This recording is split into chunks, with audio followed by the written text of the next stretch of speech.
श्री गुरु ब्रह्म महिमालेख शरण। श्री गुरु ब्रह्म महिमालेख शरण। श्री गुरु ब्रह्म महिमालेख शरण। गुरु कृपा यूट्यूब चैनल तरफरु मु ज्योतिष और वास्तुशास्त्री श्री अपर्ति महारणा हार्दिक अभिनंदन जनाई आरंभ करने को जाऊँगी। 2024 मसीहा शेष मास डिसेम्बर मासर 12 गोटी राशि पृथक पृथक राशिफल आपण मानकु विशेष अनुरोध यही चैनल को जेउ माने प्रथम करी आसीछंती से माने गोटे सब्सक्राइब करंतु और पाखरे आसुथिबा बेल आइकन को दबाई दियंतु जहा द्वारा कि आमर जेउ समय रे वीडियो अपलोड हेबो सर्वप्रथमे आपण पाखरे पहुंची पारिबो। आसंतु एबे जानिबा 2024 मसीहा डिसेम्बर मासरे कन्या राशि भाग्यफल। कन्या राशि राशि चक्रर षष्ठ राशि। एही राशि अधिपति बुध महाग्रह। कन्या राशि सकाशे मास आरंभरु खाली शुभ ही शुभ फल मिलिबो। तृतीय गृह शक्ति गृह। यही गृह रे रवि और बुध रही बुधादित्य योग सृष्टि करुछंती। एणु आपणको बहु शुभ फल मिलिबो। जेउ समय रे आपणकर जन्म राशि ठारू तृतीय रे रवि गोचर रे भ्रमण करुथिबे से समय रे व्यक्ति को अक्षय वरदान सदृश फल मिले। आपणकर आय सबु गुण रे वृद्धि होई जिवो। आपण जहा चाहिबे ताहा यही समय रे करि पारिबे। जेउ शत्रु माने गुप्त रे आपणकर मंद चिंता करी उपरे उपरे मित्र होइथिले एही समय रे सेमाने धरा पड़ी जिबे। तांकर कोनोसी कूट चक्रांत कार्य करी हेबो नाही। जेते जहा फंदी फिकर करंतु प्रत्येक स्थान रे सेमाने फेल मारिबे। आपनको एही समय रे एक दैवी शक्ति साहाय्य करिवो। आपणक मुखमंडल रु एक ज्योति बाहरिबो जहाको शत्रु माने देखि भयभीत होई जिवे। प्रत्येक कार्य रे आपणको सफलता मिलिबा द्वारा आपणकर मनर बल बढ़ी जिवो। आपण जानिथिबे जेउ समय रे मनर बल अधिक थाए सर्वदा प्रफुल्लित होइथांती। से समय रे शरीर रे रोग प्रवेश करि पारे नाही। एणु आपण निरोगी रहिबा सहित परिवार मध्य निरोगी रहिबे। जेउ माने व्यवसाय करूछंती सेमानकर व्यवसाय रु उत्तम लाभ मिलिबो। आपण जहा आशा करुथिले ताहा ठारू अधिक लाभ मिलिबो। विभिन्न प्रकार धर्म कार्य रे मन दियंतु। दुखी रंकी मानकु अन्नदान करंतु। यह द्वारा आपणकर धर्म हेबो और धर्म संचय मध्य हेबो। दुख रे पड़िथिबा समय रे आपणको सेही धर्म ही साहाय्य करिवो। केतेबेले आपण भोकिला रहिबे नाही। आपणक पिला माने मध्य भविष्यत रे भलरे रहिबे। गीता रे श्री कृष्ण अर्जुन को कहिथिले करी कराउ थाए मुही मो बिनु अन्य गति नाही। मोते जे आश्रा करे मु ताहार दुख तारे। सर्वदा धर्म रे मति गति रखंतु। मंगल ग्रह सेनापति परि शत्रु दमन करंती। एकादश स्थान हला आय स्थान। एही स्थान रे मंगल विराजमान करिसंती। एही मंगल सुख गृह को दृष्टि देउछंती। शुभ मंगलर चतुर्थ दृष्टि शुभ हुए। सुख गृह को दृष्टि थिबारु आपणको सुख प्रदान करिवे। एही चतुर्थ गृह मातृ गृह होइथिबारु मातृ पीड़ा देखा दे पारे। वाहन गृह होइथिबारु नूतन जान खरीदी करि पारंती। निज गृह को साजसजा मध्य करिवे। नूतन भूमि क्रय करिबा को थिले यही समय रे खरीदी करंतु। ताहा आपणक पक्षे चिरस्थायी होई रहिबो। मंगल ग्रह सुनार मालिक होइथिबारु छोट हेउ किंबा बड़ हेउ सुना अलंकार व्यवहार करिवे। पंचम गृह संतानर गृह। एही संतान गृह को मंगलर सीधा दृष्टि रहउछि। एहा द्वारा एही समय रे आपणकर संतान कष्ट सहित जाया कष्ट मध्य होई पारे। जायांकर जंघ पीड़ा और संतान मानकर ପେଟ ରୋଗ ହୋଇପାରେ, ତାହା କିନ୍ତୁ ସାମୟିକ ହେବ। ବାଣୀ ଗ୍ରହ ବା ସରସ୍ୱତୀ ତୃତୀୟରେ ଅବସ୍ଥାନ କରିଛନ୍ତି। ଆପଣ ସର୍ବଦା ମିଠା ମିଠା କଥା କହି ସମସ୍ତଙ୍କର ଆକର୍ଷଣର କେନ୍ଦ୍ରବିନ୍ଦୁ ପାଲଟି ଯିବେ। ଯେଉଁ କାର୍ଯ୍ୟ ବହୁଦିନ ହେଲା ହୋଇପାରୁନଥିଲା, ଅର୍ଥ ଖର୍ଚ୍ଚ କରି ମଧ୍ୟ ସେଥିରେ ସଫଳତା ପାଇ ପାରୁନଥିଲେ, ଏବେ କେବଳ ମିଠା ମିଠା କଥା ଦ୍ୱାରା ତାହା ସମ୍ଭବ ହେବ।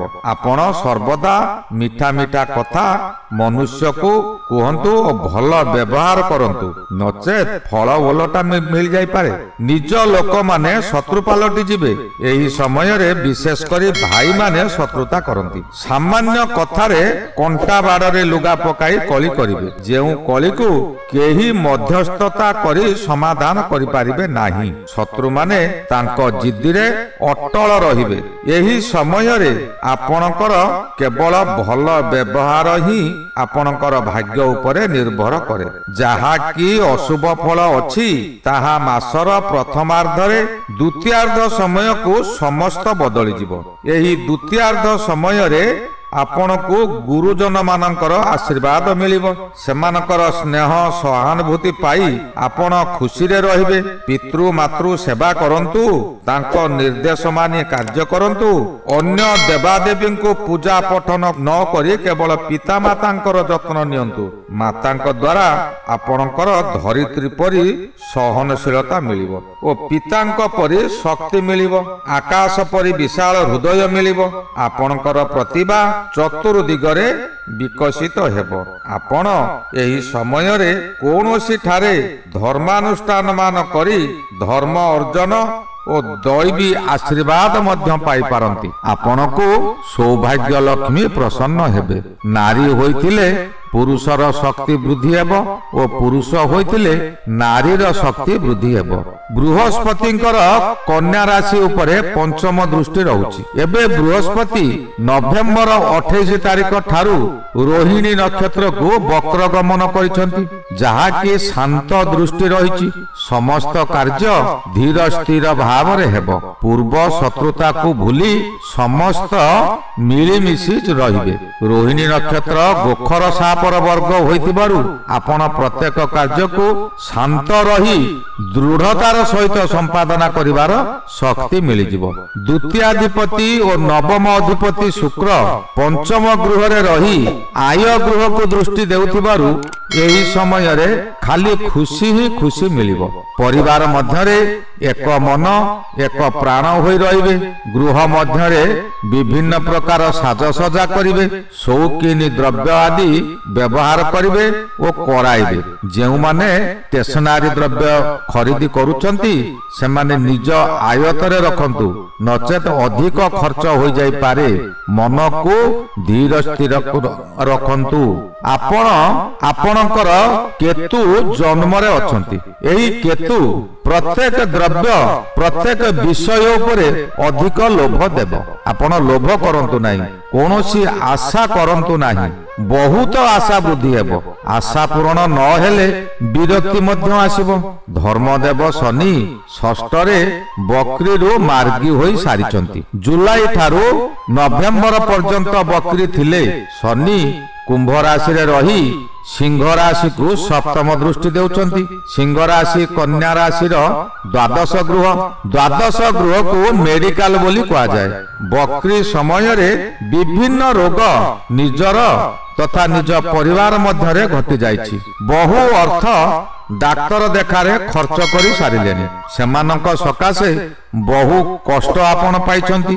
ଏବେ ଏହି ମାର୍ଗୀ ସମୟରେ ପୂର୍ବ ସମସ୍ୟା ମାନ ଆପଣଙ୍କର ଦୂରେଇ ଯିବ। ପୁଣି ପୂର୍ବ ପରି ଖୁସିରେ ରହିବେ। ସବୁଠାରୁ ପ୍ରଭାବଶାଳୀ ଗ୍ରହ ରାହୁ ସପ୍ତମରେ ଗୋଚର କରୁଛନ୍ତି। ଆପଣଙ୍କର କେଉଁଠାରୁ ଶୁଭ ସମ୍ବାଦ ପ୍ରାପ୍ତି ହେବ। ସପ୍ତମ ଗୃହ ଜାୟା ଗୃହ ହୋଇଥିବାରୁ ଓ ରାଶି ଅଧିପତିର ନିଚାଂଶ ଗୃହ ହୋଇଥିବାରୁ ଅବିବାହିତ ମାନଙ୍କ ପକ୍ଷେ ବିବାହ ହୋଇଯାଇପାରେ। ରାହୁଙ୍କର ମଙ୍ଗଳ ଉପରେ ଦୃଷ୍ଟି ଥିବାରୁ କିଛି କାର୍ଯ୍ୟରେ ଆପଣଙ୍କର ବାଧା ଆସିବ, କିନ୍ତୁ ତାହା ସାମୟିକ ବାଧା ଆସିବ। ବିଭିନ୍ନ ଦିଗରୁ ଅର୍ଥ ଲାଭ ହେଉଥିବାରୁ ଆପଣଙ୍କୁ ତାହା ବାଧିବ ନାହିଁ। ଏହି କନ୍ୟା ରାଶି ବ୍ୟକ୍ତିଙ୍କର ରାଶି ଅଧିପତି ବୁଧ ହୋଇଥିବାରୁ ଓ ବୁଧ ଜ୍ଞାନୀ ଗ୍ରହ ହୋଇଥିବାରୁ ଆପଣଙ୍କର ଏହି ସମୟରେ ବହୁତ ଜ୍ଞାନ ବୃଦ୍ଧି ହେବ। ଆପଣଙ୍କର ଜ୍ଞାନ ବଳରେ ପ୍ରତ୍ୟେକ କାର୍ଯ୍ୟକୁ ଆପଣ ସମାଧାନ କରିପାରିବେ। ପ୍ରତ୍ୟେକ ଦୁଃଖ କଷ୍ଟକୁ ଆପଣ ଦୂରେଇ ଦେବେ। ଏହି ସମୟରେ ଆପଣ ପ୍ରତ୍ୟେକ ଦିନ ପ୍ରାତଃ ସ୍ନାନ କରି ବ୍ରାହ୍ମ ମୁହୂର୍ତ୍ତରୁ ନିଜକୁ ପ୍ରଭୁଙ୍କ ନିକଟରେ ସମର୍ପଣ କରିଦିଅନ୍ତୁ। କୁହନ୍ତୁ, ସମର୍ପି ଦେଲି ପାଇଲ ସର୍ବ, ବୁଝ କି ନ ବୁଝ ଆହେ ଗୁରୁଦେବ। ଏହି ଗଲା 2024 ମସିହା ଡିସେମ୍ବର ମାସରେ କନ୍ୟା ରାଶିର ମାସିକ ରାଶିଫଳ। ଏହାର ପରବର୍ତ୍ତୀ ଅଧ୍ୟାୟରେ ତୁଳା ରାଶି ବିଷୟରେ ଆଲୋଚନା କରିବା। ସେ ପର୍ଯ୍ୟନ୍ତ ବିଦାୟ ଦିଅନ୍ତୁ। ଶ୍ରୀ ଗୁରୁ ମହିମା ଆଲେଖ ଶରଣ। ଶ୍ରୀ ଗୁରୁ ମହିମା ଆଲେଖ ଶରଣ। ଶ୍ରୀ ଗୁରୁ ମହିମା ଆଲେଖ ଶରଣ।